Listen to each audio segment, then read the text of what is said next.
ସାଂଘାତିକ ଅଭିଯୋଗ ଆଣିଲେ ଅଶ୍ୱିନୀଙ୍କ ବାପା। ହେଲୋ ଫ୍ରେଣ୍ଡ, ଆପଣ ଦେଖନ୍ତୁ ଓଡ଼ିଆ ଦାସ ଟିଭି। ଆଜି 20 ଡିସେମ୍ବର ଚାଲନ୍ତୁ ଯାଇନୁ ଆଜିର ନ୍ୟୁଜ୍। ଟିମ୍ ଇଣ୍ଡିଆର ଭେଟେନାରୀ ସ୍ପିନର ଅଶ୍ୱିନୀଙ୍କ ବାପା ରବିଚନ୍ଦ୍ର ସାଂଘାତିକ ଅଭିଯୋଗ ଆଣିଛନ୍ତି।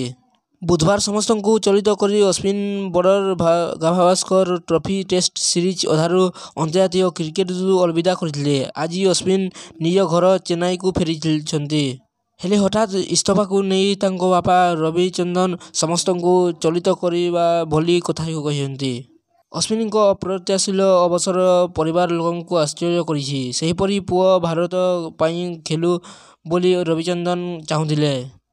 ସେ ଅଭିଯୋଗ କରିଛନ୍ତି ଯେ ତାଙ୍କ ପୁଅ ବାରମ୍ବାର ଅପମାନିତ ହୋଇ ଆସୁଥିଲେ।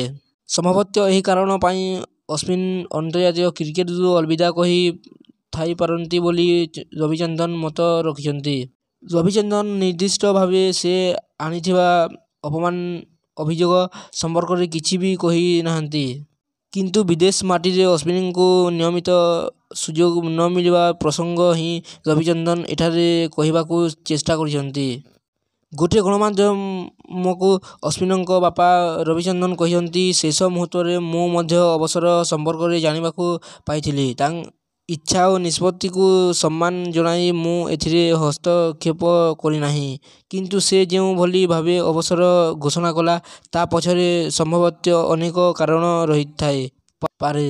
କେବଳ ଅଶ୍ୱିନ ସେକଥା ଜାଣି କି ସମ୍ଭବତଃ ସେ ଅପମାନିତ ବୋଧ ପ୍ରକାଶ କରିଛି।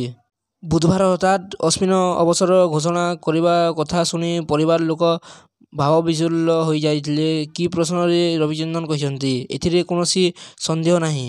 କାରଣ ସେ ପଡ଼ିଆରେ 14ରୁ 15 ବର୍ଷ ହେଲା ରହିଥିଲା। ହଠାତ୍ ପରିବର୍ତ୍ତନ ଓ ଅବସର ନିଶ୍ଚିତ ଭାବେ ଆମକୁ ଝଟକା ଦେଇଛି ବୋଲି ସେ କହିଛନ୍ତି। ସମାନ ସମୟରେ ଆମେ ଏସବୁ ପଛରେ ସେ ସାମ୍ନା କରିଥିବା ଅପମାନ ମଧ୍ୟ ଗୋଟିଏ କାରଣ ରହିଥାଇ ପାରେ ବୋଲି ଆଶଙ୍କା କରିଛୁ। ସେ କେତେଦିନ ଯାଏଁ ଏସବୁ ସହ୍ୟ କରି ରହିଥାନ୍ତା। ସମ୍ଭବତଃ ସେ ନିଜେ ସବୁ କିଛି ଭାବି ନିଷ୍ପତ୍ତି ନେଇଛି। ଅଶ୍ୱିନଙ୍କ ବାପା ଆହୁରି କିଛି କହିଛନ୍ତି, ତା ମୁଣ୍ଡରେ କ'ଣ ସବୁ ଚାଲିଥିଲା ମୁଁ ଜାଣି ନାହିଁ। ସେ କେବଳ ଅବସର ଘୋଷଣା କରିଛି। ମୁଁ ମଧ୍ୟ ଏହାକୁ ଉତ୍ସାହର ସହ ଗ୍ରହଣ କରିଛି। ଏନେଇ ମୋର କୌଣସି ପ୍ରକାରର ଦ୍ୱିମତ ନାହିଁ।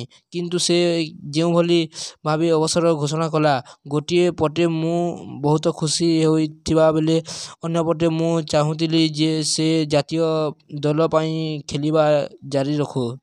ଭିଡ଼ିଓଟି ଭଲ ଲାଗିଲେ ଲାଇକ୍ କରିବେ, ସବସ୍କ୍ରାଇବ୍ କରିବେ ଏବଂ ପାଖରେ ଥିବା ବେଲ୍ ଆଇକନକୁ କ୍ଲିକ୍ କରିବେ, ଯାହାଦ୍ୱାରା ଆପଣ ଏହିଭଳି ଟପ୍ ନ୍ୟୁଜ୍ ଜାଣିପାରିବେ।